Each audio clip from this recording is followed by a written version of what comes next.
Hello, and welcome to your local news. Rosa Parks sparked a movement that hurt public transportation in a big way. On December 1st, Rosa Parks was arrested for not giving up her seat to a white male on a public bus. She was additionally fined for the incident. We are told her and 3 others were asked to vacate their seats by driver J. Fred Blake. The 3 others complied, however, Parks refused. We have also been informed that Rosa and Blake have had disagreements in the past. Parks was later bailed out of jail by E.D. Nixon, a prominent black leader. As news of this incident got out, it caused an uproar. The Women's Political Council began to hand out flyers pushing a boycott of the bus system on December 5th. This would also be the same day Parks would be tried in municipal court. As we have seen, the news of the boycott has spread. On December 4th, the Montgomery Advisor published a front-page article on the planned action. As a result, approximately 40,000 black bus riders boycotted the following day on December 5th.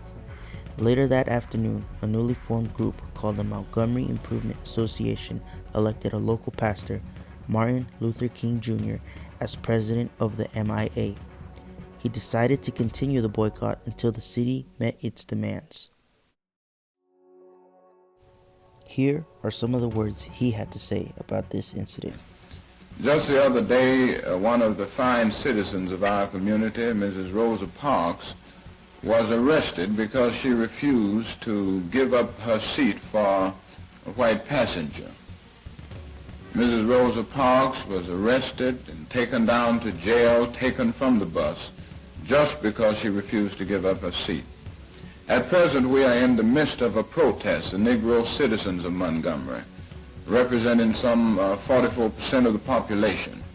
90% at least of the regular Negro bus passengers are staying off the buses, and we plan to continue until something is done. There have also been talks of black leaders organizing carpools and black taxi drivers only charging 10 cents for African American riders. Now we'll pass it to Luis, who interviewed a Montgomery local, Edessa Redden. Thank you, Diego. Today, we are lucky to share the experience of a participant of the bus boycott. She was not only a participant, but she drove dozens a day during the movement. Her name is Edessa Redden. When the boycott first started, Redden was around 43 years old. She had participated in a Whole Street Baptist church where King's speech at a mass fueled the boycott, which had begun that morning when more than 40,000 blacks refused to ride city buses. Redden says that she was enthused to death by the young preacher's words that night. She and King both knew injustice. That made her want to follow him more. For the next year, Redden helped the boycott stay strong. After taking her husband to work, she would drive through the city, picking people up and taking them to work. Redden claimed she drove between 30 and 40 people to work each day.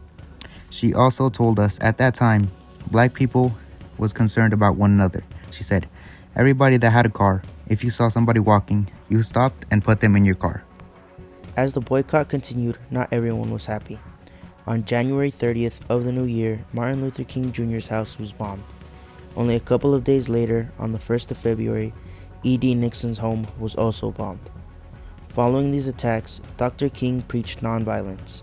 He continued to say, "I want you to love our enemies," he told his supporters.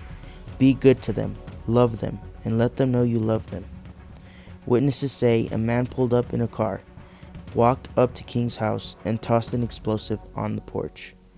The bomb went off, damaging the house, but did not harm King's wife, Coretta Scott King, who was inside with the couple's 7-month-old daughter, Yolanda.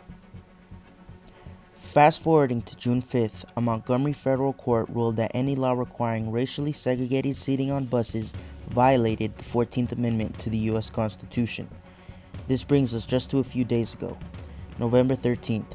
The Supreme Court upholds the district court ruling and strikes down laws requiring racial segregation on buses. The MIA plans to end the boycott only when the order to desegregate is officially implemented. We are expected to see the integration of buses in the coming months. We have witnessed what Rosa Parks, Martin Luther King Jr., and countless others helped make this possible. This could be the beginning of something really special in the civil rights movement. Thank you for tuning in, and see you next time.